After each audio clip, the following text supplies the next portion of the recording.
Et puis une dernière chose à propos de, je pense, vous savez, en termes de conception du système et des BRICS, j'entends encore beaucoup de discussions sur le type de monnaie commune dont nous avons besoin ou ce qui doit soutenir cette monnaie. Est-ce que ce sera le pétrole? Est-ce que ce sera l'or ou certaines matières premières spéciales?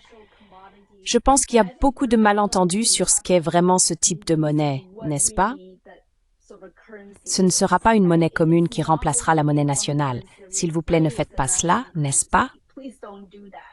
La leçon de l'euro devrait être bien apprise, mais nous pourrions avoir une unité de compensation commune pour que les pays règlent leur commerce et leurs échanges d'investissements, et ainsi de suite.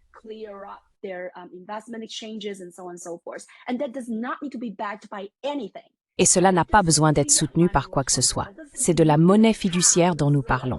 C'est une unité de compte. C'est une unité comptable dont nous parlons. Donc je pense qu'il y a beaucoup de malentendus à ce sujet, et je pense que ça doit être démystifié. Et enfin, je pense que ce que les BRICS ont vraiment bien fait, la NDB, la nouvelle banque de développement, a parlé de vouloir augmenter les emprunts en monnaie locale à 30%. Et je pense que c'est vraiment la bonne démarche, c'est un pas dans la bonne direction.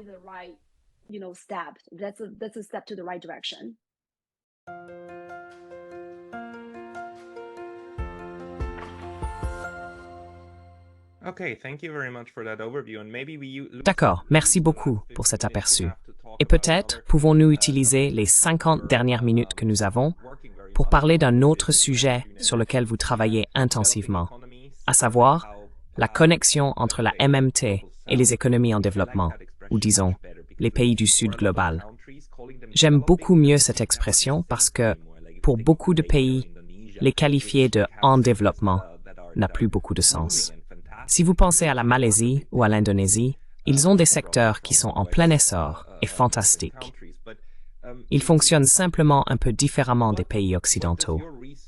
Que suggèrent vos recherches actuelles sur la manière dont des stratégies intelligentes devraient être conçues économiquement pour soutenir les pays du Sud global dans la réalisation de leur plein potentiel?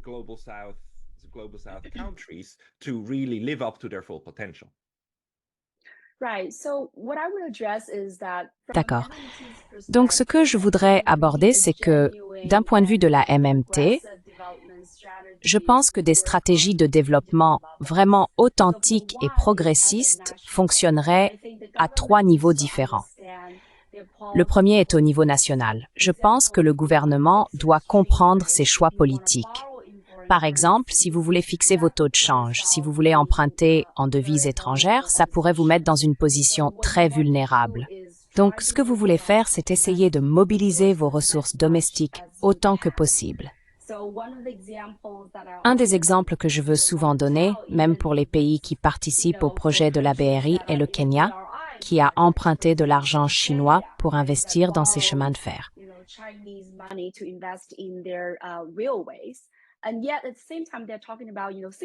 Et pourtant, en même temps, il parle de 60% des matériaux étant localisés. Donc la question est, si vous êtes capable d'utiliser votre monnaie nationale et de mobiliser vos ressources domestiques, alors pourquoi avez-vous besoin d'emprunter à l'extérieur, n'est-ce pas?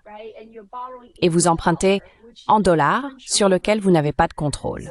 Donc pour moi, je pense qu'il est très important pour les pays du Sud global de comprendre qu'ils doivent mobiliser leurs propres ressources. Ils doivent vraiment investir stratégiquement dans leur secteur énergétique, alimentaire, technologique et capital humain, n'est-ce pas? Je déteste ce terme, mais il est courant que les gens s'y réfèrent. Il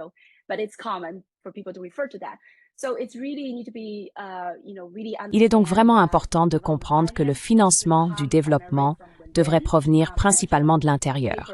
J'ai d'ailleurs un article qui traite exactement de ce sujet. Donc, cela concerne le niveau national.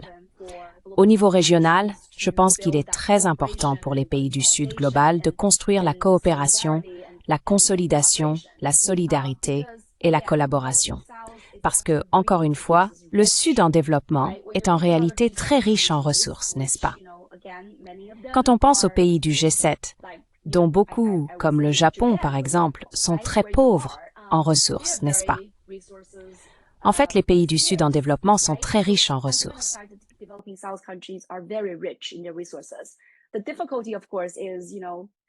La difficulté, bien sûr, est que certains pays disposent de certaines ressources, tandis que d'autres n'en ont pas, n'est-ce pas? Donc, je pense qu'il est très important que les économies régionales travaillent ensemble, n'est-ce pas? Ils construisent ces banques de développement, ils ont des systèmes commerciaux, ils ont des systèmes d'investissement qui les aideraient vraiment à tirer parti de leurs forces respectives et à s'entraider. Je pense que c'est très important. Par régional, je ne veux pas dire seulement géographique, n'est-ce pas? Cela pourrait être des pays comme les BRICS, qui sont riches en énergie. Ils ont beaucoup de complémentarité dans leur commerce. Ils pourraient travailler ensemble pour faire avancer leurs intérêts communs. Et puis, au niveau international, je plaide fortement pour une réforme de l'architecture financière internationale.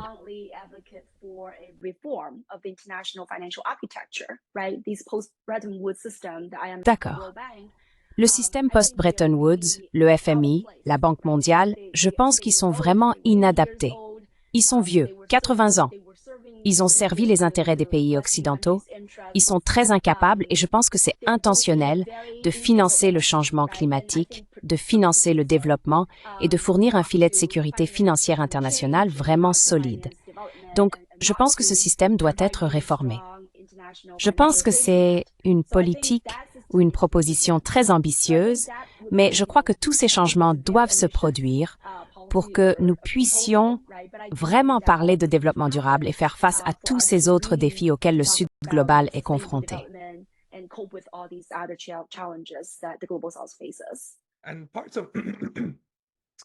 Et certaines parties de cela se produisent en fait maintenant avec le mouvement autour des BRICS, n'est-ce pas? Qui ne remplacera pas le FMI et la Banque mondiale, mais qui travaille à créer une alternative. Mais cela ne nous dispense pas de la responsabilité de concevoir ou de comprendre quelles sont les politiques locales intelligentes au niveau national pour le développement et quelles sont les mauvaises façons de faire le développement national. Donc, question, pourquoi est-ce que beaucoup de pays, lorsqu'ils ont des projets de développement avec des pays occidentaux, les États-Unis, le Japon ou même avec la Chine réalise beaucoup de projets d'infrastructure, n'est-ce pas?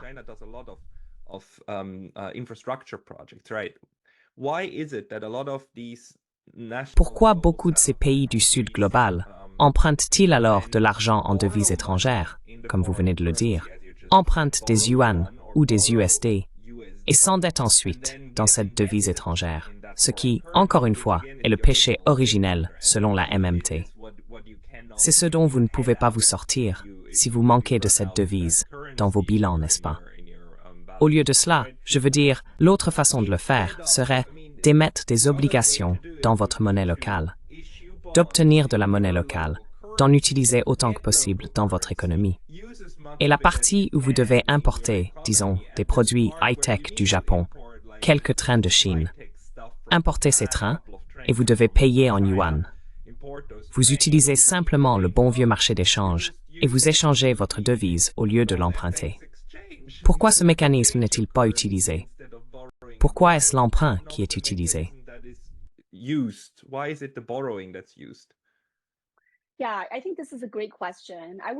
Oui, je pense que c'est une excellente question. Je dirais qu'il y a deux raisons principales. L'une d'elles est qu'il y a simplement des contraintes, n'est-ce pas? Le péché originel en est une. Donc vous avez mentionné quelque chose comme « pouvons-nous simplement faire des échanges de devises », n'est-ce pas?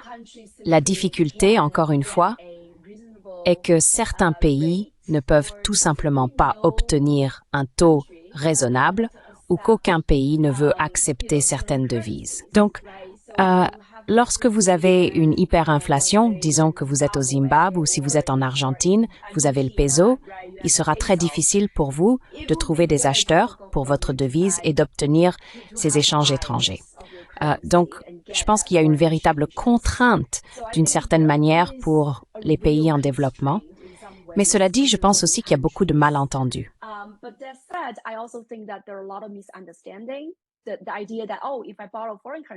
L'idée que, oh, si j'emprunte dans une monnaie étrangère, ça va être moins cher, n'est-ce pas? Parce que je paie des taux d'intérêt plus bas. Mais ils ne pensent pas vraiment au fait que, vous savez, si vous payez des intérêts dans votre propre monnaie, vous pouvez littéralement payer le taux d'intérêt que vous devez payer, n'est-ce pas? Il n'y a pas de limite pour émettre votre monnaie. Il n'y a pas de problème de solvabilité dans ce cas, n'est-ce pas? La contrainte, bien sûr, c'est l'inflation, mais vous n'allez pas manquer de votre propre monnaie. C'est ce que je dis, n'est-ce pas? Mais beaucoup de pays en développement pensent que, oh, si j'emprunte en monnaie étrangère, ça va être moins cher, le taux d'intérêt va être plus bas, donc cela me coûte moins cher. Donc je préférerais faire cela, ce qui, je pense, encore une fois, est très regrettable, n'est-ce pas?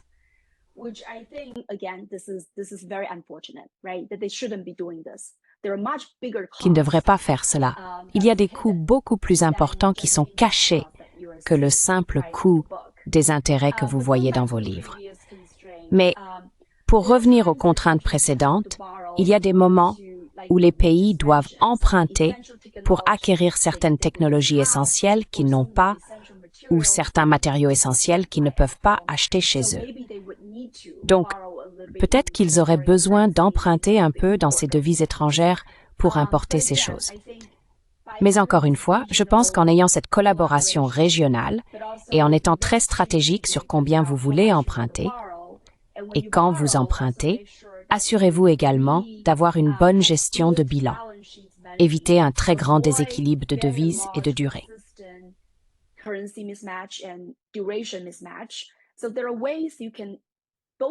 Il existe donc des moyens de réduire le besoin d'emprunter, mais aussi de gérer cet emprunt de manière plus durable. C'est l'une des raisons pour lesquelles je pense que toute cette idée d'évaluation de la viabilité de la dette, conçue par le FMI, doit être révisée. Les pays doivent réfléchir à la devise dans laquelle ils empruntent. Ils doivent réfléchir à ce qu'ils font avec la dette, n'est-ce pas? Si la Chine intervient et prête pour que vous construisiez ces projets de production d'énergie, ces chemins de fer ou cette infrastructure qui va vraiment vous aider à renforcer l'économie et à générer des flux de trésorerie à l'avenir, je pense que ces dettes ne devraient pas peser de la même manière que lorsque vous utilisez votre dette, votre emprunt, votre devise étrangère pour acheter des biens de luxe à l'extérieur du pays.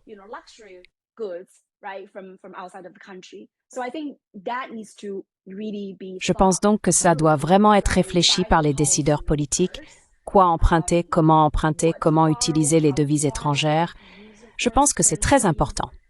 Et puis, une dernière chose à propos de, je pense, vous savez, en termes de conception du système et des BRICS, j'entends encore beaucoup de discussions sur le type de monnaie commune dont nous avons besoin ou ce qui doit soutenir cette monnaie. Est-ce que ce sera le pétrole? Est-ce que ce sera l'or ou certaines matières premières spéciales? Je pense qu'il y a beaucoup de malentendus sur ce que cette sorte de monnaie est vraiment, n'est-ce pas? Ce ne sera pas une monnaie commune qui remplace la monnaie nationale. S'il vous plaît, ne faites pas cela, n'est-ce pas?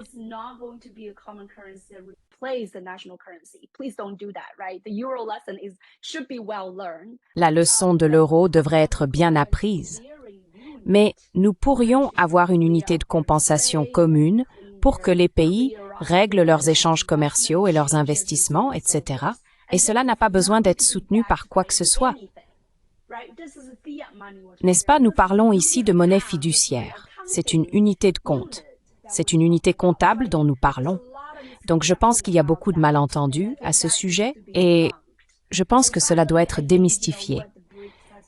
Et enfin, je pense que ce que les BRICS ont vraiment bien fait, ce dont la NDB, la nouvelle banque de développement, a parlé, c'est que nous voulons augmenter les emprunts en monnaie locale à 30%. Et je pense que c'est vraiment la bonne étape. C'est un pas dans la bonne direction. C'est ce qui doit se passer. Oui.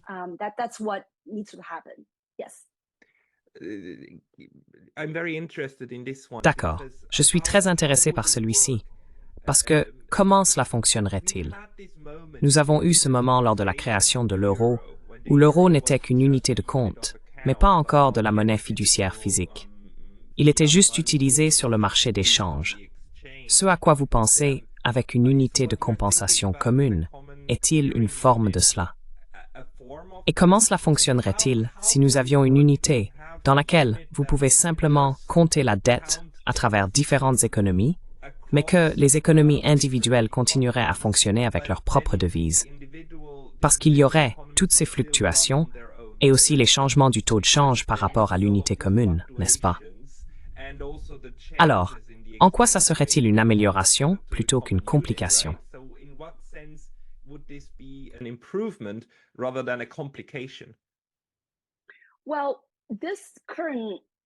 Eh bien, cette unité de compensation sert vraiment à régler votre balance commerciale et votre balance des investissements. Et cela se fait entre différentes banques centrales. Donc, elle ne sera pas intégrée dans votre économie domestique. Et il n'y a pas de conversion de taux de change dans le système d'unité de compensation. Par exemple, si j'achète chez vous, ou si vous me vendez et que nous faisons ces échanges, à la fin de la journée, nous utilisons cette unité commune pour dénommer notre commerce. Donc oui, votre monnaie aura un ratio différent avec cette monnaie et la mienne serait différente. Mais lorsque nous compensons entre nous, nous utilisons cette monnaie commune et ne la connectons pas vraiment avec notre monnaie domestique.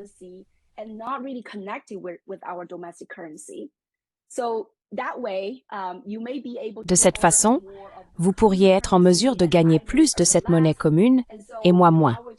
Et donc, vous savez, notre taux de change serait différent, mais cela n'affecte en rien notre propre économie, n'est-ce pas? Tout ce que nous échangeons, c'est cette unité commune. Et ce qui est plus important, je pense, que d'utiliser simplement cette monnaie commune pour dénommer et régler la dette entre nous ou le crédit et la dette entre nous, c'est le fait que, vous savez, en regardant vraiment l'idée de Keynes de cette unité de compensation internationale, ICU, je pense que la question plus fondamentale ici est comment mettre en place le système pour empêcher un pays d'accumuler cette ICU, cette ICU. Je pense que c'est plus le problème. Pourquoi?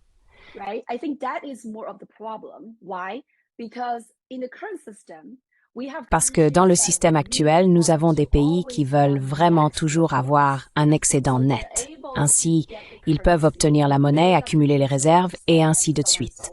Et cela pourrait créer une dette plus importante, un effet de voisin appauvri, et cela pourrait créer une insuffisance de demande déflationniste pour tout le monde.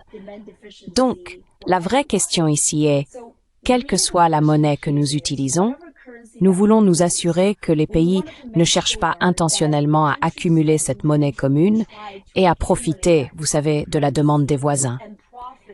Et c'est vraiment la clé, car je pense que la plus grande difficulté actuellement dans les BRICS est que vous avez la Chine, par exemple, qui est un grand exportateur, un exportateur net, n'est-ce pas?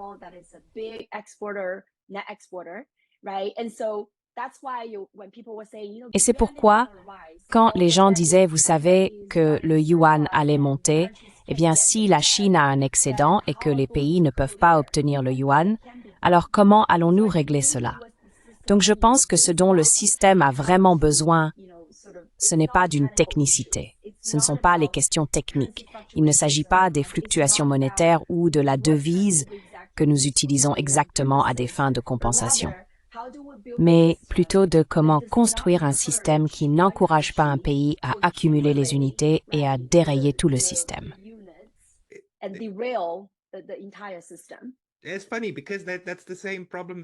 C'est drôle, parce que c'est le même problème que nous avons discuté auparavant.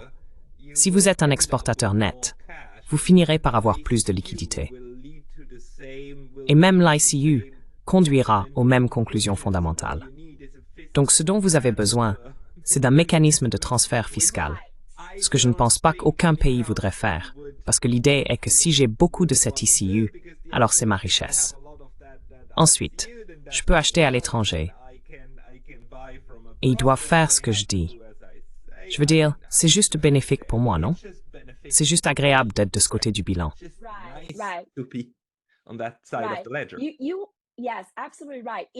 Oui, tout à fait. Si vous commencez à accumuler cette monnaie, alors l'intégration fiscale et le transfert fiscal deviennent inévitables. Il doit donc y avoir des clauses et des mesures pour empêcher cela dès le départ. Ce que Keynes a proposé, par exemple, c'est de dire que pour les pays qui accumulent ces unités, ils seront punis. S'ils ne dépensent pas ou n'utilisent pas les unités pour importer d'autres pays, alors ces unités pourraient être appropriées ou ils devraient payer un lourd intérêt ou autre. Oui, mais ici nous avons un problème parce que approprié par qui? Si c'est un système distribué sans autorité centrale, avec des droits souverains, alors qui va le faire?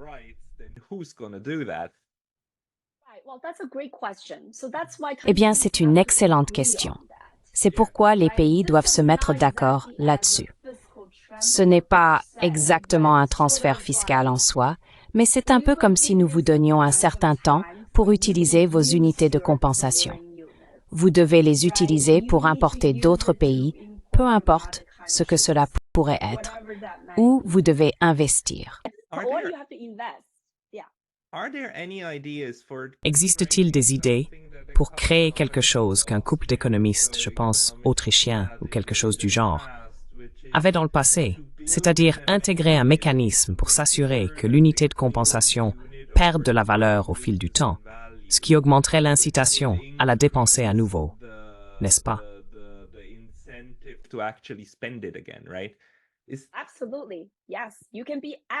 Absolument.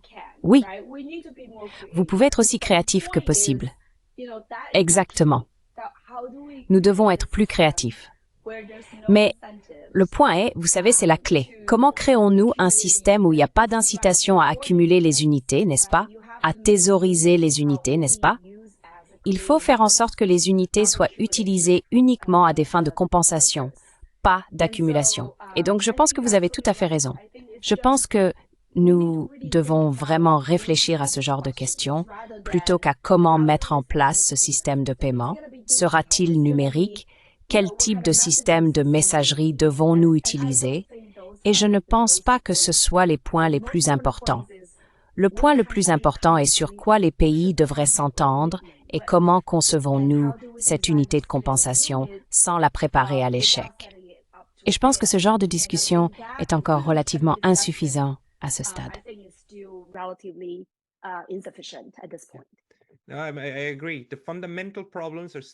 Je suis d'accord.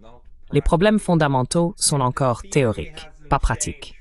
Et la théorie n'a pas changé depuis des milliers d'années. La seule chose sur laquelle nous sommes d'accord depuis environ 3000 ans ou plus, ce sont les trois fonctions de la monnaie. Unité de compte, réserve de valeur et moyen d'échange. Et ce que vous dites, c'est que nous devons les séparer au moins un peu pour créer un système fonctionnel. Et nous n'avons pas réussi à le faire. Je veux dire, personne. Même en 2023, c'est assez fascinant que nous luttions encore avec les mêmes problèmes, n'est-ce pas? Absolument. C'est pourquoi je suis très heureux d'être en contact avec vous maintenant, Yan Liang. Si les gens veulent vous suivre, où peuvent-ils le faire?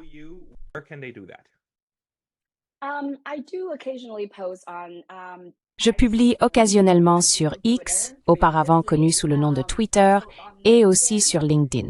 Donc oui, c'est là que je publie beaucoup de mes activités sur les réseaux sociaux.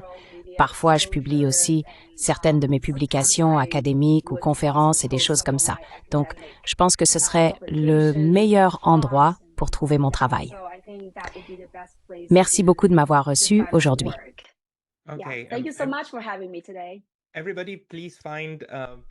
Tout le monde, veuillez trouver le professeur Yan Liang sur X, anciennement connu sous le nom de Twitter. Et je resterai en contact. Nous en reparlerons, car c'est très fascinant et pertinent aussi pour l'avenir des BRICS et du système monétaire international. Merci beaucoup pour votre temps aujourd'hui. Oui, j'ai hâte. À la prochaine.